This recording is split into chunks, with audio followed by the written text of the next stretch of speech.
The Majority Report with Sam Seder. The destiny of America is always safer in the hands of the people than in the conference rooms of any elite. Sam Seder. They are unanimous in their hate for me, and I welcome their hatred. We must guard against the acquisition of unwarranted influence, whether sought or unsought, by the military-industrial complex. The Majority Report with Sam Seder. And I get the feeling you've been cheated.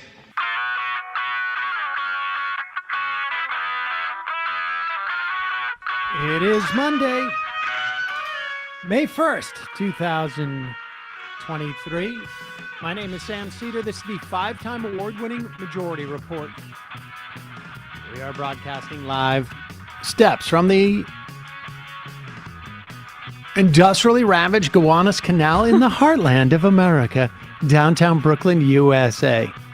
On the program today, Quinn Slobodian, professor of the history of ideas at Wellesley College, author of Crack-Up Capitalism, Market Radicals, and the Dream of a World Without Democracy.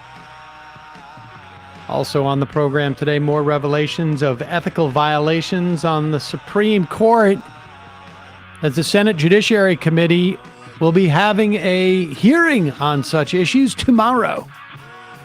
Speaking of the Supreme Court has decided to hear a case that will strike at the heart of the power of federal agencies.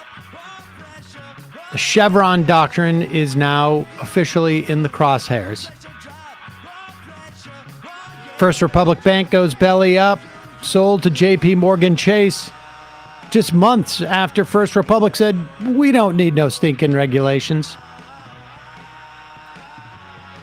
Fed to meet hints at raising rates despite inflation slowing down, making it clear their job number one, disciplining labor. Conservatives have played Kevin McCarthy once again. They got their budget and they still want a debt limit crisis. Gunman in Texas kills 5 over a noise complaint. Ron DeTedious has traveled the world in a quixotic research for someone who finds him impressive. Tim Scott teases his vice presidential run announcement, which apparently will be in a month from now. And Russian attacks more cruise missiles sent to Ukrainian cities.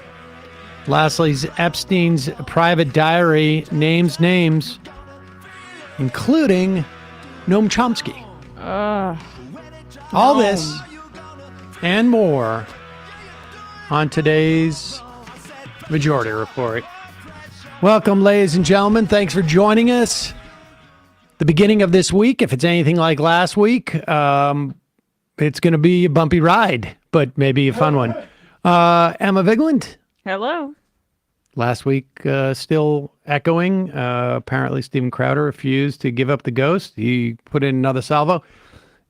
I have to say, I don't want to spend any time on this right now. We're going to get to it in the fun half. But I really feel like we've learned something about Crowder that we sort of knew, but it's really becoming clear. The guy is an effing idiot. Mm-hmm. I mean, aside from everything else, which I feel like I was pretty clear on, he doesn't seem to have any clue as to what he's doing. I mean, he's consulting with his dad, who raised him like this. Yeah. Honestly, there is... Succinctly put, yeah. There is a Shakespearean quality to this. I feel like this is sort of Macbeth, right? What's the story? Why is it Macbeth? I don't know. Like it's Richard just III. I'm not sure. Maybe it's Richard III. It's just a classic, where the tragic flaw is the same thing that got Crowder where he was, is exactly the same thing that's going to tear him down. Okay, that's Greek Richard tragedy, III. actually, Yeah. Because I'm like, if it's Macbeth, who's Lady Macbeth in this instant? Is it Crowder? We'll find out. It's Candace Owens. There we go. All right, let's get to this. The there's a lot around the Supreme Court right now. I think we're going to be talking to Ian Millhiser on Wednesday. Over the weekend, new revelations about more ethical issues with the Supreme Court.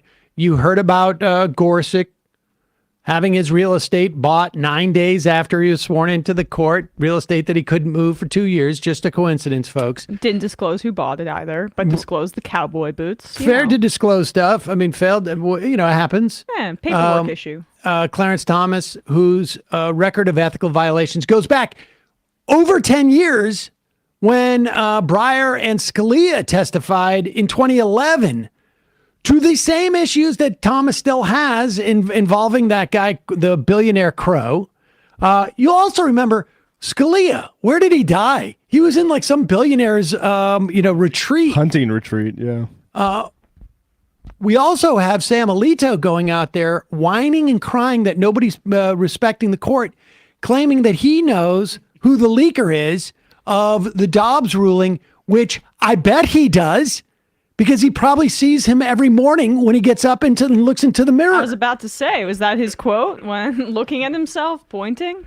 Let's remember that it is quite established that he leaked the ruling in the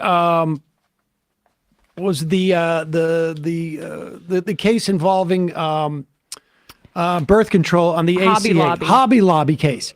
The person who received the leaks has told us so. We also know that someone, and it was probably from Alito's camp, complained to the Wall Street Journal back in 2012 in the wake of the ACA thing. I mean, he has a history of doing this. Yeah. And somehow the Supreme Court investigation went nowhere, but he knows.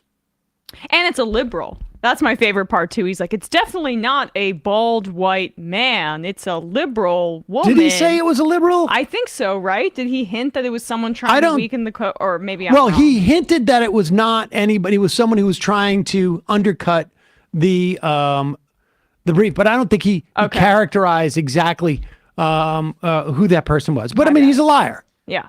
Well, he said in the Post report here, he said he was sure the leak was a part of an effort to prevent the Dobbs draft from becoming the decision of the court. And that's how it was used for those 6 weeks by people on the outside as part of the campaign to try to intimidate the court. Yeah. Now, it's one thing that it was used on the outside. It was certainly not used on the inside. And I find it hard to believe. I mean, we know how this works. He was looking to lock people in. It's just absurd. Absurd.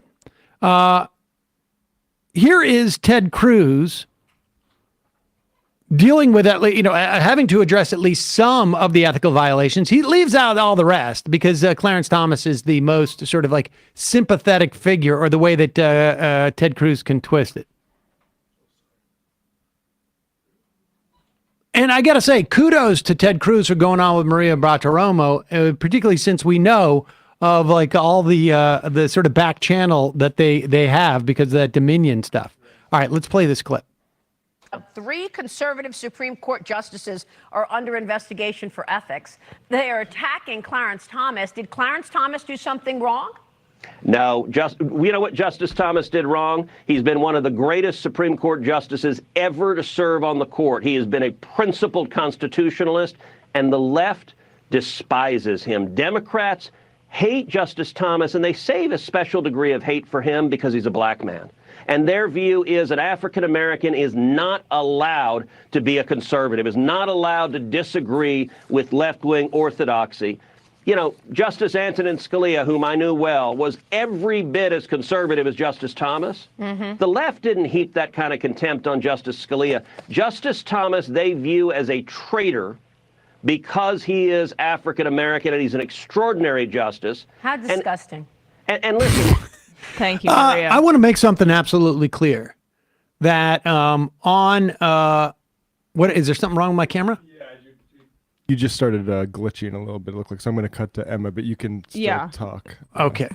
Well, let me make something clear. On the day that Scalia died, I celebrated openly on this program. I mean, not because I want people to die, but because the fact of the matter is his death was very helpful to millions of people, probably. Yeah. It's just absurd. Absolutely. I love Ted Cruz here, representative for Black people in this country, saying suddenly very concerned about racism. Wasn't the Republican Party and Ted Cruz even specifically bemoaning the fact that Biden had pre-announced that he was going to put a Black woman on the Supreme Court in Ketanji Brown Jackson? And then they use it to their advantage with extreme cynicism. So, obviously the ethical concerns about Clarence Thomas are incredibly valid. You're back. And everybody's also, I would also add, not only I have equal disdain for Gorsuch and Roberts, I would say Sam Alito is my least favorite. And, look, hate is a strong word, but I'll use it. I don't hate him personally, although I'm sure if I knew him, I would. But I don't know him personally. I just know him as a completely ethically challenged Supreme Court justice who sits upon his throne and provides edicts. One other note about the Supreme Court. They have taken a case that deals with fisheries. It is one of the more boring, sounding cases you could imagine. It's basically, there is a law that requires the fisheries to have a monitor on certain fishing boats, big ones. The agency that is tasked with administrating this has imposed a fee on the shipping, on the fisheries, or the fishermen, as it were, the fishing companies, to pay for that monitor. That in and of itself is not necessarily earth-shattering, but there was a direct challenge to Chevron, where the Supreme Court was asked to take up the question as to whether this is an exception to Chevron or to overturn Chevron. Chevron is the doctrine that came out of a case involving Chevron. I can't remember who the defendant was in that instance, where essentially the Supreme Court decided that when Congress has not been absolutely explicit about every detail, however, have legislated certain regulations and authorities to the federal agency, that the federal agents, because they're experts, can decide, and we're going to defer to that as a court. And that is basically what allows our country to function in this, allows our country to function. And in other words, EPA, make sure the water is clean. But when the Congress passes that law, they don't know the different chemicals that could be dumped into the water. So they can't say, make sure it's clean. And the definition of clean is no ethyl monochlocazine, no, barium, no, whatever. I'm just making up chemicals. I don't know what they are. But the point is, there are chemicals that they would never even anticipate could be in the water. And if Congress is responsible every time to say what specific chemicals being in the water would constitute not clean water, we would never have clean water. So they defer to the EPA. The Chevron doctrine is what protects that deference, and it may be going away. We'll be talking to Ian Millhiser about more about that. Funded by the Cato Institute. That shouldn't shock you, right? No, of course not. All right, we're going to take a quick break. When we get back, we'll be talking to Quinn Slobodian, professor of history of ideas at Wellesley College, author of Crack-Up Capitalism, Market Radicals, and the Dream of a World Without Democracy. Just after I read from this sponsor. Somebody keeps trying to call me, and I cannot turn off my phone, 4 different calls. Folks, as you know, we're living in an age with increasing authoritarianism. The internet is at the frontier of that battle for control.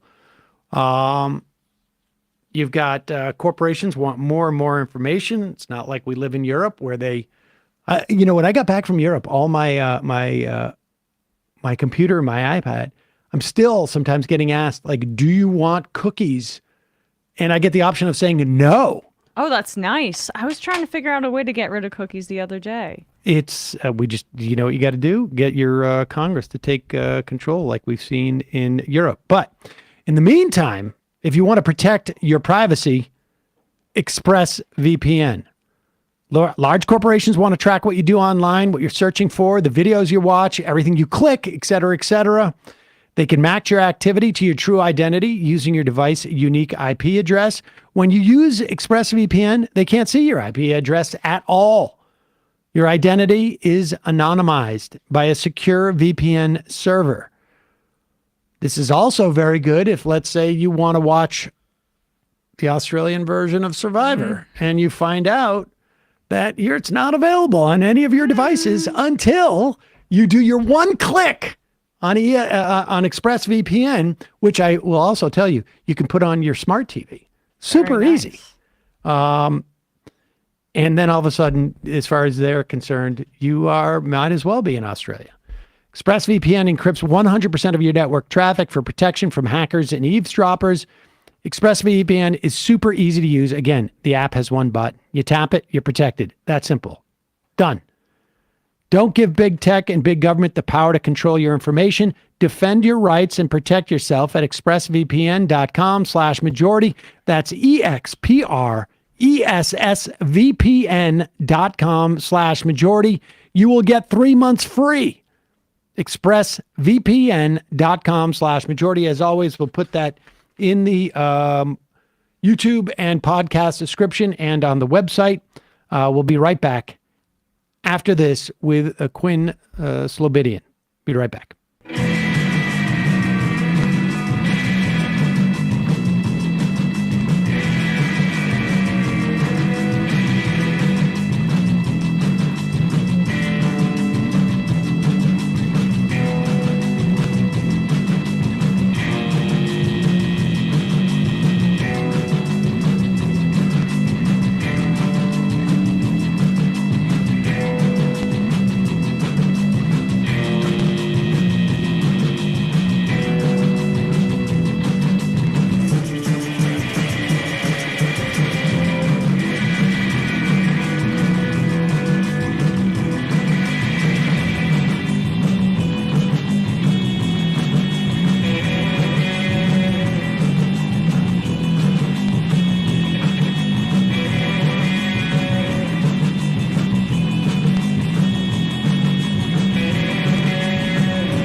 We are back. Sam Seder, Emma Vigeland on the Majority Report. Welcoming back to the program, Quinn Slobodian. He is a professor of history of ideas at Wellesley College, author of Crack-Up Capitalism, Market Radicals, and the Dream of a World Without Democracy. Quinn, welcome back to the program. I was just saying, I think we spoke last, maybe, I guess it was 5 years ago, with your book, Globalists, which I found is just one of those books that I think has been a touchstone, and you know, particularly as we went through a long period, it feels like, trying to understand really, you know, what has taken place over the past 30, 40 years in terms of neoliberalism in this country and where it came from. And we should say Globalist is a great perspective on that both taught me about the globalist perspective of libertarianism, but made me understand what genuine neoliberal, I guess, economics, ideology is all about. So thank you for that. You're welcome. This is sort of like a sequel, right? I mean, it's sort of like it is sort of following almost the bastardization of what was a not very good idea as it mutates into almost its pure essence in some way. Yeah. In fact, Hayek's Bastards was a working title at some point of the book, because I think part of what made the globalist book kind of land for a lot of people is that it appeared at kind of this moment where the common sense seemed to be shifting. Came out in 2018, and until, you know, very recently before 2018, we all just assumed that politicians would just keep kind of kowtowing to the forces of globalization, like in perpetuity. There was just like a horizon out to the future where they would act like it was just the shifting of the tides and the changing of the seasons. But then I think first with Bernie, and then Bernie kind of pickpocketed by Bannon and Trump, a lot of those ideas about common sense globalization got thrown into question in 2016. And then by 2018, it was like, oh, this thing that looked like it was going to be the future is now a piece of history. So in the wake of that, now writing this more recent book, Crack-Up Capitalism, I was kind of trying to figure out, like, where does market radicalism go next? I mean, if the idea of encasing a world economy against democratic threats was one sort of century-long dream, which was in a way realized but then shattered, what's the next kind of utopia for the hard right libertarian world? So the contents of the book I sort of unpack that utopia. Was the Trans-Pacific Partnership sort of a prime example of that dream being shattered?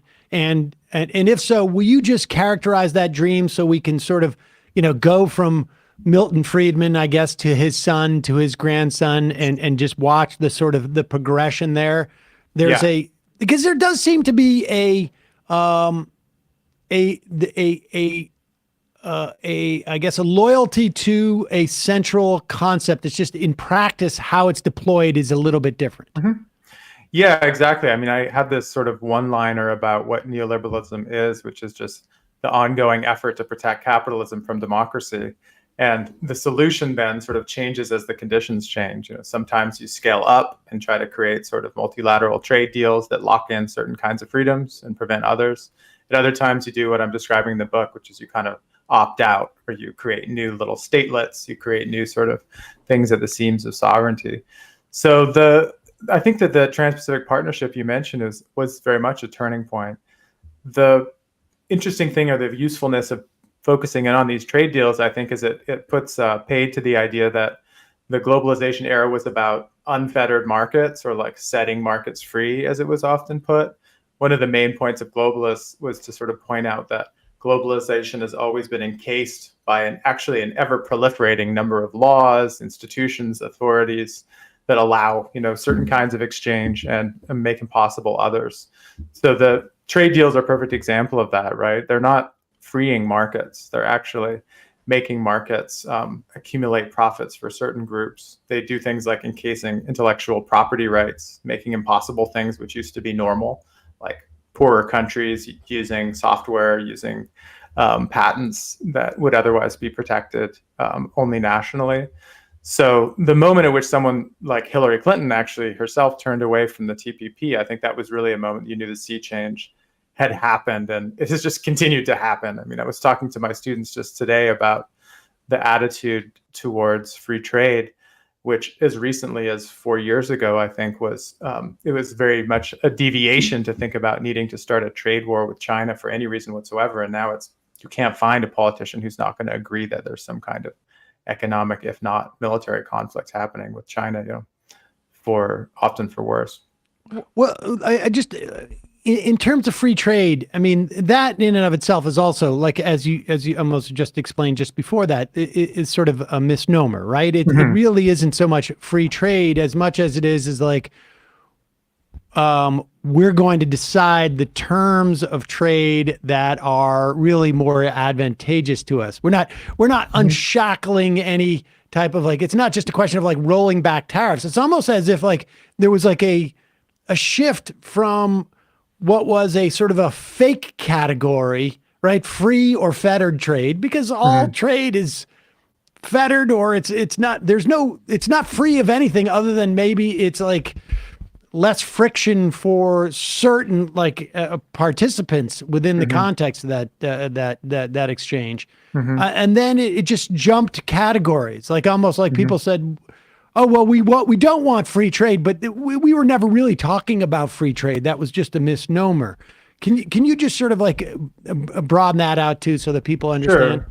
Yeah, I think there's a couple of ways of taking that further. One, I would say, is if you think about free trade in terms of, reducing the barriers to trade, so making it easier for people to get goods from other parts of the world rather than just their own, then even there was this as I call it in that book, kind of an encasement feature there. The best example of this is the emergence of investment law and so-called investor state dispute settlements, ISDS, which introduced the possibility that corporations could sue countries for profits that were lost when countries changed their internal laws. So say you do something like you increase the rate of taxation to be able to pay for more public health or public education. And a multinational corporation that has set up a factory or a mine now stands to lose more of their profit. Well, they can sue you under ISDS and international investment law. And that, is a certain kind of freedom, certainly. Let me just add too, like if we were to say, oh, you know what, we're finding that the level of mercury that we put into the air is actually like creating more birth defects with children than we care for. And we raise the standards on mercury, theoretically under that ISDS, we can be sued as a country. And this, we should also say, this is also for localities too. Like if the state of Wisconsin decides to raise those standards, we're not going to allow as much lead in candy coming from from factories overseas. Right. They can be sued. I mean, it's nuts. And we get this with Canada and Mexico a little bit still because there was some of that under NAFTA. But I'm sorry, continue. I just wanted There was a lot of that under NAFTA. And in fact, the one sort of bright light for even some progressives in the otherwise bleak years of the Trump administration was actually the rewriting of NAFTA to take out a lot of that ISDS. So the U.S. Trade Representative Robert Lighthizer, who is very much a Republican, but also introduced some probably common sense measures which have been carried over actually into the Biden administration. So there's that one thing, which is like, well, this kind of free trade is actually just empowering private actors, often against democratically elected sovereigns or states. But then there's also, to me, the starkest example is intellectual property law, because I've written a bit about this, how even if you look in the ranks of people like Milton Friedman and Friedrich Hayek and James Buchanan, the sort of high priests of neoliberal thought, even they are skeptical and oftentimes outright critical of the idea of having super long patents or copyrights that apply all over the world. Because if you're interested in the kind of efficient allocation of, human intelligence and creativity, it actually doesn't make sense to let a few people just sit on the rents for, perpetuity for 100 years, for 150 years. So I have a chapter in another collection where I'm talking about Friedman and Buchanan, people like that, actually writing letters to the court as friends of the court, sort of protesting the extension of copyrights. This becomes obviously especially hardcore for emerging markets and developing countries, which up until the 1990s, in many cases, were able to do things like develop homegrown software, so homegrown kind of hardware in some cases, because IP wasn't regulated globally. But now it is. So it's really not, I think the free trade is really a misnomer. It's about empowering often private actors against public actors and about certain kinds of freedom and not others. How did you observe this kind of shift away from the orthodoxy manifesting itself with both parties? Because quickly globalists became Jews for the Republican Party, right? That term. And Trump did have a trade war with China. We can debate the merits of that as well. But for the Democratic Party, I think that's an even more interesting conversation to see how they responded. Because as you say, it's been like 5 years, and it shifted more quickly than a lot of things in American politics. Yeah, I mean, I think it came in phases, right? I mean, 2016, there was a lot of talk about how the neoliberal consensus had just blown up and we were in a new era. And I was being asked myself a lot around that time whether or not I agreed. And I would tend to say no, because it seemed that even if, Trump was starting what was a pretty kind of scattershot trade war. I mean, don't forget, it wasn't just with China, it was also with Canada and the EU, and under the idea that Canada was now a national security threat because they were producing aluminum, which you might need in the case of war. So that seemed like maybe more of a exception rather than the rule of a Trumpist economic orthodoxy, which seemed to be mostly interested in old think tank favorites of massive tax cuts and keeping sort of freewheeling finance going. The fact that the trade reorientation carried over into the Biden administration and then really got kind of supercharged by the confrontations with the COVID pandemic meant that this idea of reshoring, increasing resilience, increasing kind of domestic industrial capacity got turned from a kind of sort of ethno-nationalist, sort of xenophobic driven economic decision-making thing to a more broad-based reconceptualization of what the economy was for, right? I mean, the idea that you would now attach things like getting CHIPS money or IRA money to doing things like providing daycare or providing, living wages, trying to ensure representation for unions, suggests that it's not just using the trade war as like a blunt instrument against your adversaries, but it's a kind of attempt to rethink what the market should be, in whose name the market should be operating. So, yeah, that consensus has consolidated very, very quickly. I think it has to do with a lot of people at the kind of advisory level inside the Biden administration, in the kind of administrative staffing world, many of whom are often kind of old Clintonite style neoliberals who had a kind of awakening moment at some point in the course of the Trump years and the COVID pandemic, and now are sort of trying to clamber their way to a new paradigm. So in my opinion, it's largely for the good. I mean, I think this is a kind of a confrontation with the material effects of globalization, which has been long overdue. Speaking to people as workers and not just as consumers out for like a cheap flat screen TV, I think is a great advancement of the national conversation.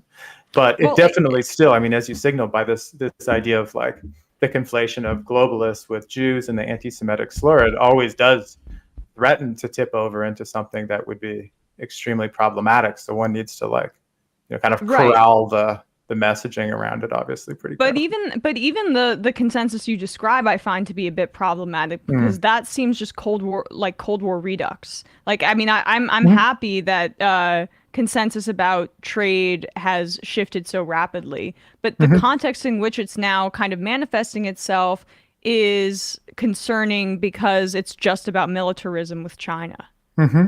Yeah, I mean, in some ways it's very hard to get around, because there is been only kind of one way to deviate from a call for openness or liberal markets in American economic history, and that is to call on what was often called the national security exception. So from like kind of 1945 up until recently, the only way you could sort of get around a mandate for lowering tariffs or liberalizing trade was to say, well, it's important for national security reasons to protect this or that sector of the economy. So in a way, that's what had been more of a loophole is now just becoming ever larger to like threaten to swallow the entire way that people think about the relationship with other economic markets, which is absolutely perilous. I mean, I'm completely with you. I think the last few weeks have been actually pretty pivotal for this, because Jake Sullivan, the national security advisor, has been out in front of the cameras trying to walk back that kind of a language. He himself had actually helped to ramp up a lot of the anti-China stuff, I think, over the last few years, and use that as a way to get Republicans on board, basically, for a kind of a post-neoliberal paradigm shift. But now with this threat of it getting away from them, I think there's the hope that they can kind of put those horses back in the barn and make this more about economic health rather than just geopolitical conflict. But I have no sort of secret formula there, except just to say that every time, I think people talk about the care economy, they should also mention the fact that this is not a kind of xenophobic crusade.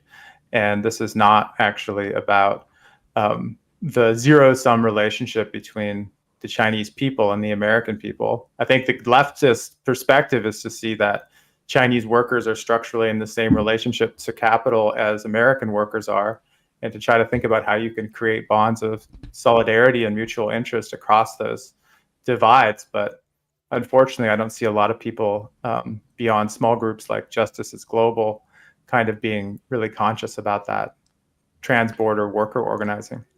Just one more question in this sort of like silo as we move forward, but can that sort of tightrope you're talking about in the case of China, for instance, because I think that's where it's really is the focal point of it, is the analogy or the metaphor basically like we're going to onshore chip making here, but we're not going to be so harsh to the extent that any American or Western interests participate in chip making in China? I mean, is it like, I mean, because it does feel like the onshoring of the chip making is important. We saw, you know, the logistic issues with something like COVID, and you don't want an entire country reliant on something that's, you know, Wuhan gets a sneeze and we don't have cars for 2 years or something. I mean, that's, you know, understandable on some level. But also maybe there was a more amenable way of going about doing that. Yeah, I mean, in that particular case, of course, the semiconductor chip stuff has been huge, and the competitor or the source is not China, it's Taiwan, right? Which almost makes it more complicated. I mean, they're overwhelmingly the world's biggest producer, and both China and the US are dependent then on the same small island, which Chinese obviously have what they see as a historical claim to. So tactically, it makes a lot of sense to try to replicate that capacity here in the US, arguably just so you don't feel like you need to go to war in the Taiwan Straits to protect your chips being shipped, you know, for the next round of EV production. So I think, you know, it makes sense to kind of expand domestic capacity to decrease entanglements of that kind. I think that it is possible to think about a kind of ramped down two-speed kind of version of global economic cooperation. People have been proposing this stuff for years. I mean, Danny Roderick at Harvard is a good example of someone who for 20 plus years has been saying globalization is good in the sense that international division of labor can be good for everybody under the right conditions. But when you make strong demands like, you know, all of our products need to be completely protected all the way inside of your economy, and we need to be able to go in and regulate sort of copyrights and patents, then people are going to be deterred and eventually turn away. So you need to have a kind of low-level version of international economic integration. So what that Goldilocks formula is anyone's guess. I think a lot of Democrats have made the wager that the only way you're going to get the Republicans on board with this stuff is if you attach it to a kind of China hawkery. I don't think, at least I hope, that not everyone who uses that kind of rhetoric sort of feels it in their heart, so to speak, but they're probably being slightly realistic that if there's any way of sort of getting this over the finish line, it's through that. There's been a lot of prep for that. There's been a lot of prep for that too. I mean, I would argue the Iraq War was the beginnings of that, but we saw under the Obama administration the pivot to Asia with the TPP as part of it, and with which was to isolate China, for instance, and you know, in terms of our military or and that our was Navy. The plan before 9/11 too, the pivot to Asia as well. Right? I mean, I think certainly by the neocons. Yeah, I mean, the last thing that's worth saying is like, there's a lot of, it's easy to say the words like decoupling or delinking or reshoring, and these are popular pieces of jargon, but actually doing it is very hard. So even as America tries to isolate China by, let's say, moving production to places like Vietnam, often China then just is intermediating whatever production is happening just one step further than it had been when they were directly manufacturing inside of China. So the IR scholars Henry Farrell and Abraham Newman have a nice phrase of chained globalization, that there's sort of a way that interdependencies that have already built up, whether it's like a semiconductor industry that took decades and decades and billions of dollars to set up, you just can't do that overnight. You can't undo that overnight. And the United States has the dollar system working in its advantage too, which is for even countries like China very hard to extricate themselves from. So I think the most important thing is to kind of get away from the fantasy that you can somehow press a button and be detached from the rest of the world. This is not something that can be done. The best you can do is hope for the most humane conditions under which it can happen. All right. Well, that was a good table setting for your latest book. Let's talk about this. In this instance, instead of the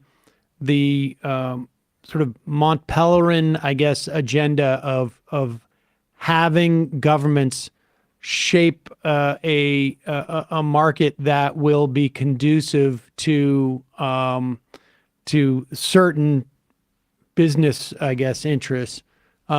This is a an attempt to sort of like throw the yoke of government off. I mean, this is sort of like the more sort of the bastards of Hayek, I guess, as you as you almost titled your book, like, and it involves essentially like what I think people would be familiar with as the enterprise zones, or zones.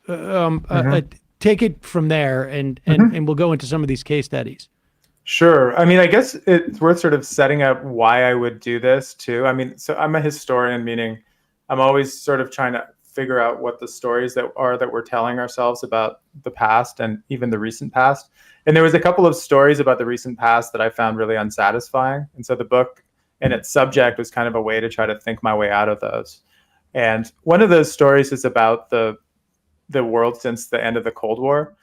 So I think that especially since 2016, this very unhelpful kind of before and after story developed, which was that from the fall of the Berlin Wall to 2016, there was kind of a Coca-Cola style globalization and increasing economic integration, and markets all grew more close together. I was in Atlanta the other year, and there's like the Human Rights Museum and then the world of Coca-Cola are like 5 minutes walk from each other. And I was like, this is the capital of the 1990s, I think, in the popular imagination.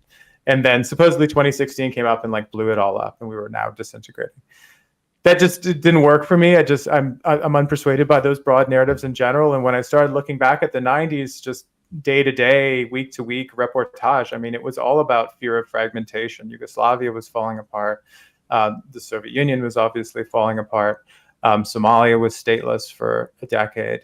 It was an era where there was a real fear of like political crack-up, even at the same time that people were talking about economic, knitting together and economic integration. So it was that paradox I was really fascinated by, is how have we focused on the economic story and missed the way that the political crack-up was actually long brewing. So my favorite example is that the League of the South, the neo-Confederate group in the United States, took its name from Lega Nord, the Italian neo-nationalist party that was recently in power. Because they were looking at Europe. This is like, look at this. They're creating new states. They're creating new ethnic polities all the time. Why can't we bring that back to the United States? So part of it was like, get back to that spirit of disintegration that was so animating the decade.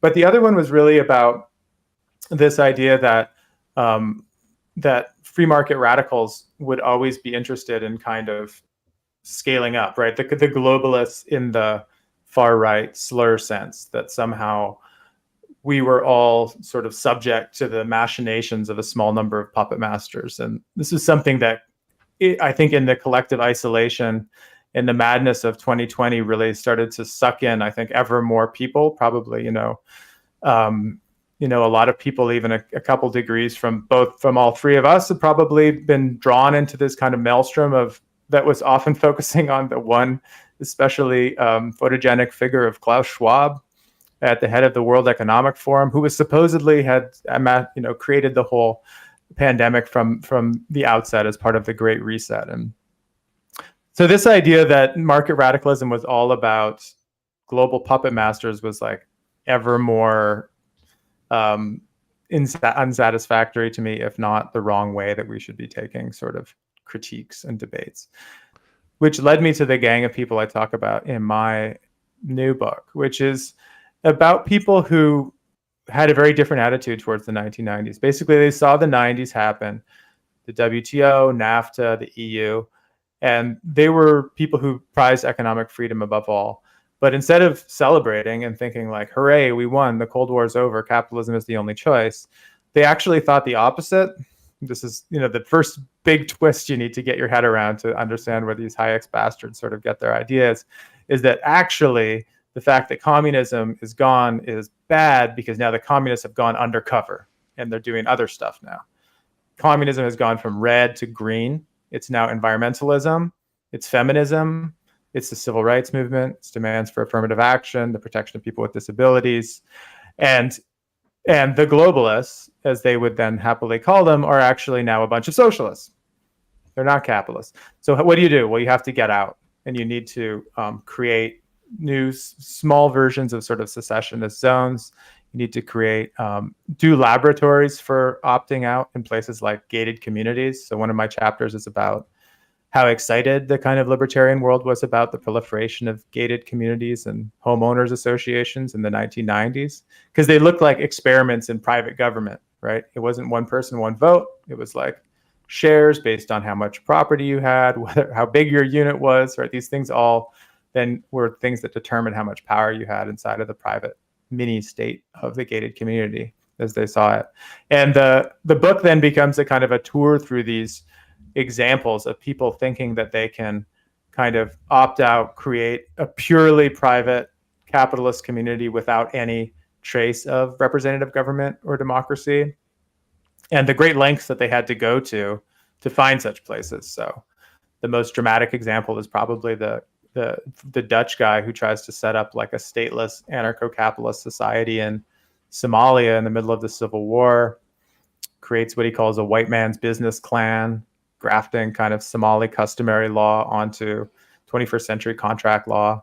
So there's all of these like really strange hybrids of kind of archaic forms like medieval law, Somali customary law, attaching them to the needs of capitalism that to me capture the way that the kind of the collective timeline that we'd all been marching on some idea of progress and like kind of Whiggish understandings, or even the United Nations idea of like, here are a bunch of national flags, here are a bunch of countries. It might take a while, but eventually they will all develop towards the same industrialized endpoint.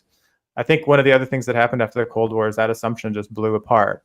And the idea of places being permanently different for people like anarcho-capitalists and market radicals ended up being very attractive, because it was like, hey, if we have endless fragmentation, potentially thousands of polities, then it's like a smorgasbord of policy options, and we can go find the ones that protect our economic freedoms better than any of the others. There's a lot. And I want to get ultimately to like, how much of this was a desire to sort of like scale it up, or to actually just live my own existence. Like, am I actually doing a model future of the world, or am I like, this is the best way for me to live? But before we get there, like, there's also, I mean, I'm hesitant to say this, but it sort of also feels like when I, 10 years ago, when I would debate libertarians, European libertarians would always show up and go like, who are these people that you're debating? Like, these are, like American. It's sort of like there's an American strain of libertarianism that is wedded with the Murray Rothbards.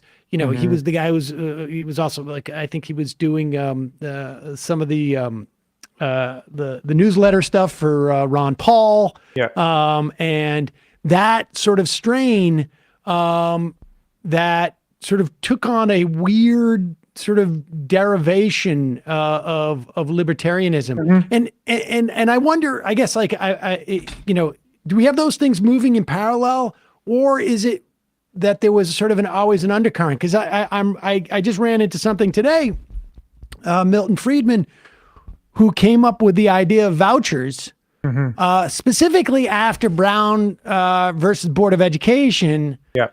And it wasn't so much of an it was an economic sort of proposal, but it was also, I think he was pretty explicit, like, this is going to allow people to have all white schools. No, he says that. I mean, it's not, exactly. For it says that. Exactly. And so that seems to sort of like, that's where these sort of two sort of traditions, like the John Birch Society and, the classical neoliberal sort of vision sort of meld and turn into, I guess Friedman's grandson, who's like, he's not quite seasteading. Where is it from my notes? He's hoping to. I mean, he started the Seasteading Institute, so right there it is. I mean, it's not gone far. But yeah, no, the steading in it sort of says a lot, right? Because this what you're describing as the kind of distinctive American trait is really just the myth of the frontier, which is also nothing more or less than just the ideology of settler colonialism. The idea that there's always some sort of empty space out there that one can move to and sort of do these small scale experiments in living, and keep the undesirables at bay. I mean, there's a very clear lineage for that in the United States.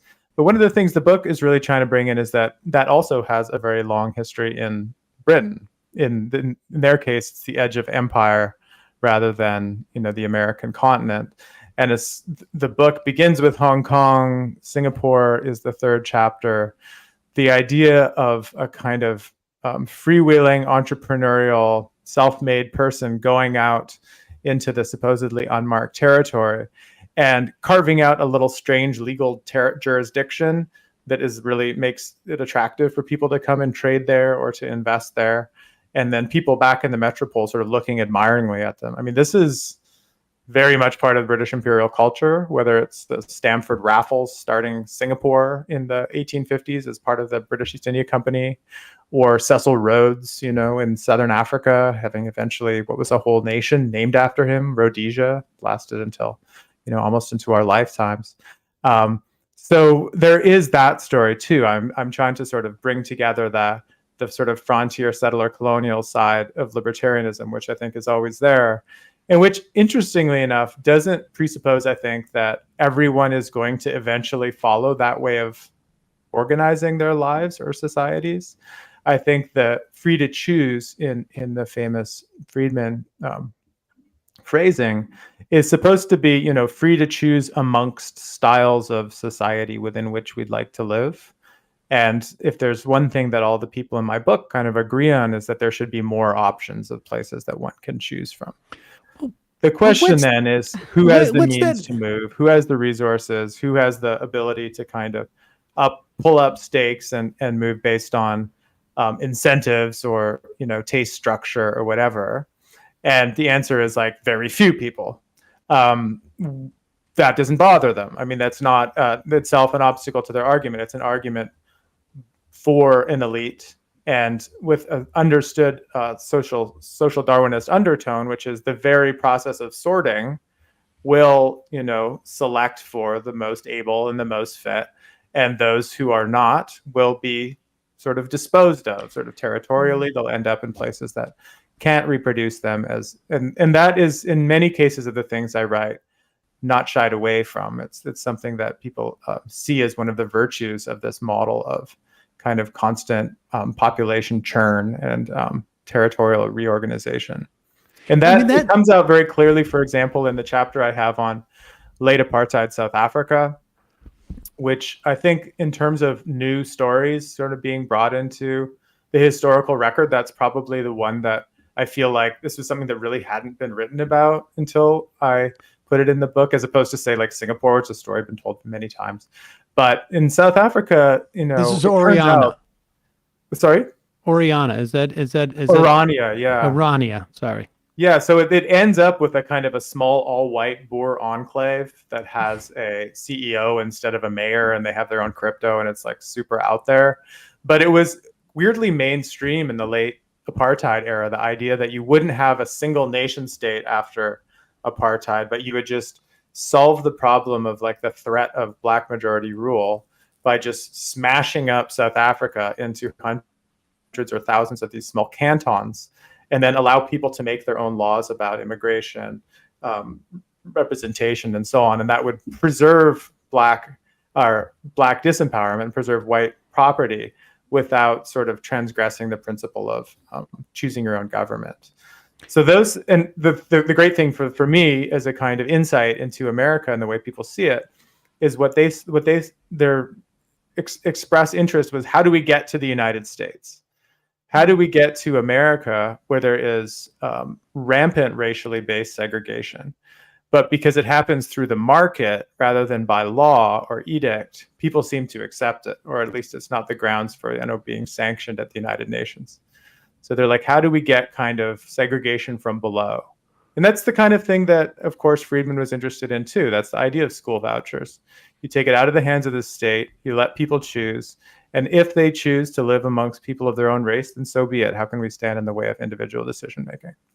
The fact that would likely turn into kind of a resegregated landscape with all of the economic inequalities that come along with it, someone like Milton Friedman would say, I'm not willing to speculate, but other people, including Murray Rothbard, who you mentioned, was happy to speculate. And this was the basis for the coalition between him as what he called a paleo-libertarian against the left libertarians, who they just saw as a bunch of hippies and libertines and druggies, who they wanted to hive off and create a coalition that a group that were called the paleo conservatives, as opposed to the neoconservatives in the early 1990s. And these are the people who were behind Pat Buchanan's presidential runs in the early 1990s, and in many ways, as people like Nicole Hammer and John Gans have shown, really like prefigured Trump's politics. And they were open about saying, we'll decentralize, we'll run it through the market to get to more racially homogeneous communities.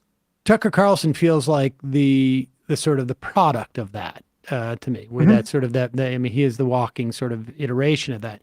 Let me ask you this, because I feel like you will be, because I suspect you'll be a little bit more charitable than I am in saying, like, is this really even an ideology?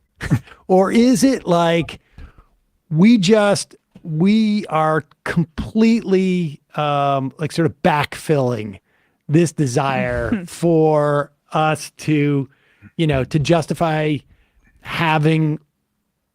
using our resources to be segregated, both from, races we don't like and frankly, poor people. And everything else is sort of backfilled. I mean, I have always to the extent that, I've had debates with people like this, it always seems to get there that, like, I'm going to choose. I have these really hard and fast principles, but if I choose when to engage, like the initial point of when I start to calculate that, I just happen to come out on top, coincidentally, every single time. And it feels like it's just sort of a rationalization for some material end point that they want to achieve.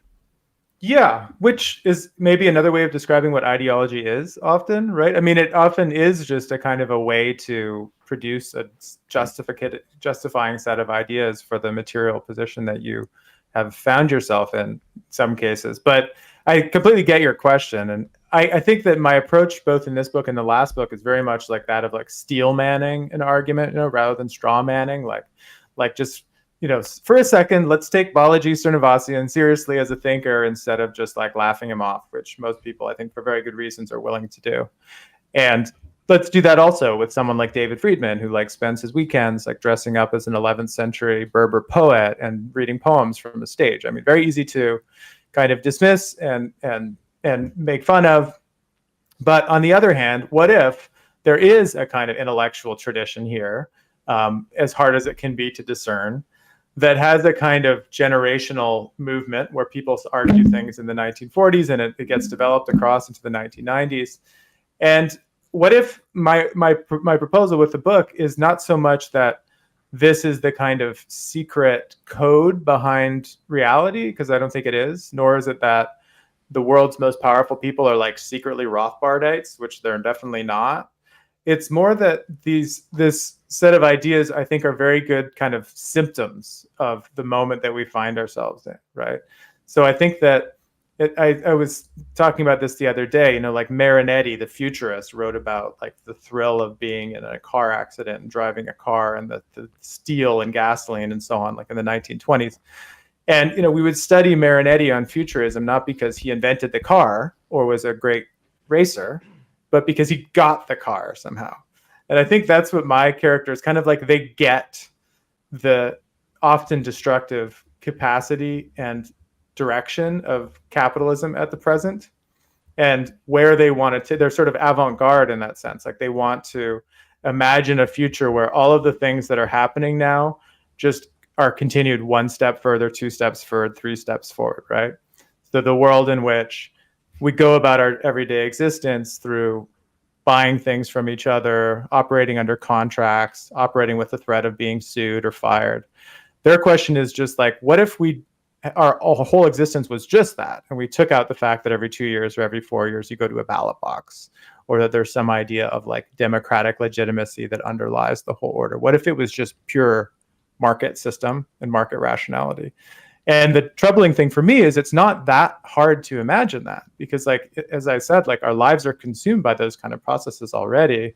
And so it's kind of like invigorating in the sense of having, like a glass of like cold water splashed in your face to be confronted with people who are just like, take what would to most of us be a dystopia and then remind us that it's actually not as far away as we would expect. So I see them that in that role as kind of diagnosticians of the present moment rather than, like actually writing the blueprints. So the fact that there can be some erraticness to their writing is, I think, the same way that someone like Neil Stephenson or William Gibson can be, have a good novel and a bad novel. But when they're good, you can see that they sort of saw something about the operating system of our present that helps us see our own lives differently. Is it in any way predictive too? I mean, there's a sort of a prepper quality to a lot of where this is headed. And, I think like the irony is that many of the sort of government initiatives that they would argue against are in response to the same potential future that they see. It's just for them, the way to deal with this is to go to New Zealand and have very high walls. Yeah, I mean, in some cases, there's definitely an attempt to kind of, be the difference in the way that they want to see in the world. Then there's examples of that in the book, like attempts to actually create, for example, a sort of quasi-offshore, semi-extraterritorial space in Honduras, the place called Prospero, which some people might have heard of, which very sort of interestingly and in my mind kind of wonderfully is now deeply in jeopardy because of a democratic election that happened in Honduras last year when a progressive candidate came in and was like, we have to get these gringos out of here. Like they can't be like running their own mini state off the north coast of our country. The operators of that mini state in turn have sued the state of Honduras for $10.8 billion through the Central American Free Trade Agreement. One of the libertarians involved quipping that even though libertarians don't like international law, it turns out it can be really helpful sometimes. So, it's very easy to just show the kind of hypocrisy and contradiction and often just frankly bullshit at the heart of a lot of this stuff. But I think that it is the case that if given kind of full leash, then they can both help accelerate the catastrophe that they're predicting while also like being the only ones selling, life preservers. Like that's really the business plan. Someone like Sernavasian, who I mentioned a second ago, will like fill the timelines of his many hundreds of thousands of followers on social media to predict the crack-up of the American dollar and the idea that the Fed is leading us towards like Hungarian interwar style hyperinflation, and then at the same time have a link to be able to buy Bitcoin through one of the exchanges that he's involved in, right? So that gold bug catastrophizing sort of self-realizing prophecy is absolutely, I think, one of the main political modes of our time in a way, right? Like you talk up the emergency, you help create the emergency, and then you offer your assistance as the only solution to the emergency. So I think this gang is also useful to look at as sort of prime examples of that. The book is Crack-Up Capitalism, Market Radicals, and the Dream of a World Without Democracy. Quinn Slobodian. We will put a link to that at majority.fm in our podcast and YouTube. Thank you so much for coming on. Really appreciate it. Fascinating stuff. It was nice to talk. Thanks. Thank you. All right, folks, we're going to take a quick break and head into the fun half of the program, where we will take your phone calls. We will play some clips. Steven Crowder has put out a statement in response to his ex-wife and her family's statement, in response to his statement, which was in response to Candace Owens' statement. He just wants to keep this private. Yeah. I'm not going to leak any Want to protect private... the kids. Want to protect the kids by telling everybody that their mother has, I'm going to release her medical records. Yeah, I'm not going to... Yeah, I want to keep this private. Yep. But if I have to, I won't. All right, we're going to take a quick break. Just a reminder, it's your support that makes this show possible. You can become a member at jointhemajorityreport.com. When you do, you not only get the free show free of commercials, you get the fun half, you get to IM us via the via the app. I've been talking about this for a while, the whole move of advertising from dynamic advertising. People have probably noticed this over the past couple of years. Our advertising is slowly diminished. We're down probably 60-70% from where we were 2 years ago. Not because our numbers are down, but because of this dynamic advertising. So we are shopping around for a new place that still does embedded ads like we do it.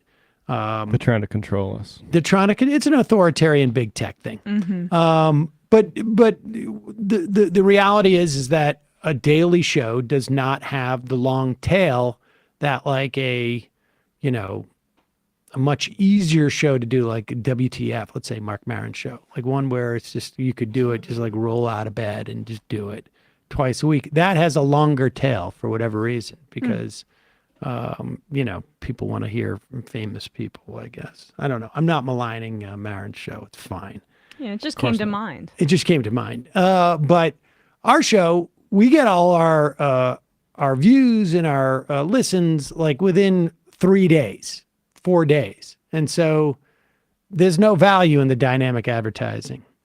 But if an entire company goes towards selling dynamic advertisements and we're all our value is on non-dynamic advertising, then in round peg, square hole, that's the way that we actually, I think literally that came up in the conversation I had with the guy last week. So, but it is your memberships that allow us to make it through the leaner times. So your memberships help us survive and thrive. Sometimes it's survive, sometimes it's thrive. You can become a member at jointhemajorityreport.com. Also, don't forget the AM Quickie. amquickie.com. Top 5 stories in your email box every day. I don't know if it's 5. Do we do 5? Is it always 5? It's 3 to 5, 3 to 6. Who knows? Also, don't forget justcoffee.coop, fair trade coffee, tea, or chocolate. Use the coupon code majority. You will get 10% off. Buy the Majority Report blend. Do yourself a favor. Bruins. Yeah, we'll be talking about the Bruins, his best regular season in the history of the NHL in the post salary cap era, losing in the first round to the curse continues to the Matthew Tkachuk-led Panthers. We'll be talking about that. The defending champions Avalanche also choking. And the Leafs advancing, so we're living in a very bizarre world, but also Steph Curry still dominant, setting a Game 7 record against the Kings. And we'll be talking NFL draft winners and losers, youtube.com/ESPN show. And Matt still basking in the glow of his post grand jury life. Yeah, I'm basking in the glow of that traumatizing experience.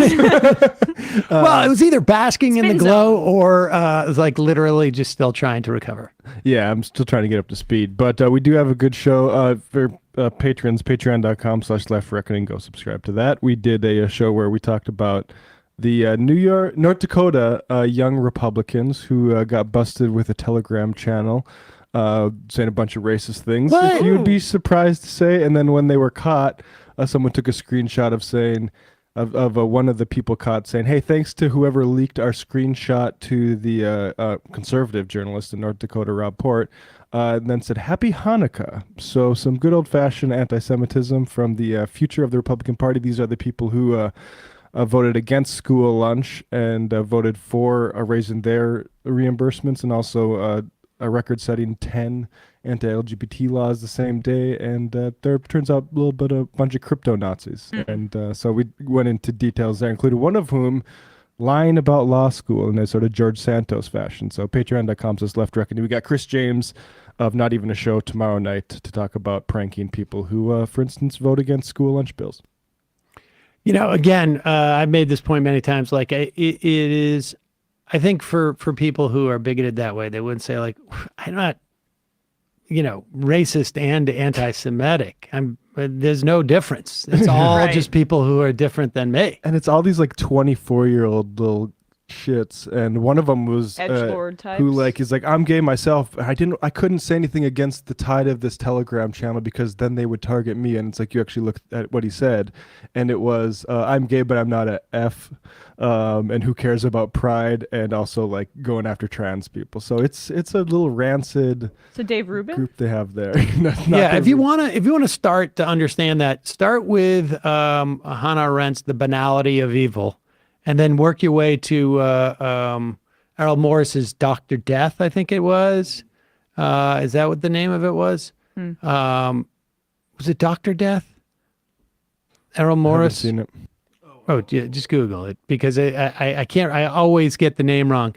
But it was basically like this guy who was working for Mr. Death. Mr. Death. Yes, he was working for like prisons and providing like advice on how to do executions, and sort of basically the neo-Nazis adopted him because he could ostensibly prove that there was no Holocaust. But it's just like you see, like, if you want to know like how a kid like that is like, I just got caught up in this and I got sort of swept up in it and was trying to avoid, like, there's another way you could avoid them not dealing with you. It's just like, my mom says I can't use Telegram anymore. Yeah. And one of the Pritchard, the guy who who has the George Santos Law School thing, responded to an article saying, hey, can you clarify, did you actually go to University of Minnesota Law School? And he said, I'll give you documentation if you remove the names of my friends who you reported in that Telegram channel thing. And he later pointed to like a sort of publicly available seminar that University of Minnesota provided, so he wasn't actually going to law. Shocking. Yeah. All right. 646-257-3920. 20. Yep. I just saw this Isaac saying, I'd like to remind everyone the Majority Report is on Twitch. TwitchTV.tv, the Majority Report, pretty much every day. Someone comes into Twitch chat like, MR is on Twitch? Nobody on Twitch would hear this unless they're watching us via Twitch. Mm-hmm.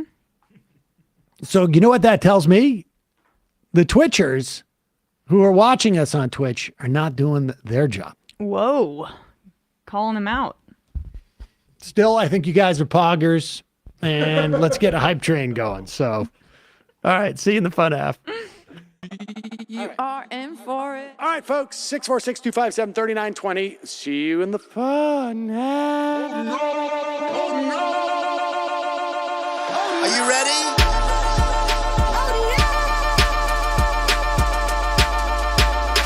Who sent us this? Alpha males are back. Boy is back. And the alpha males are back. Just as delicious as you could imagine. The alpha males are back. Boy is back. And the alpha males are back. Just want to degrade the white man. Alpha males are back. I take all of it in my throat. Alpha males are back. Snowflakes says what? The alpha males are back. You are a madman! And the alpha males are back.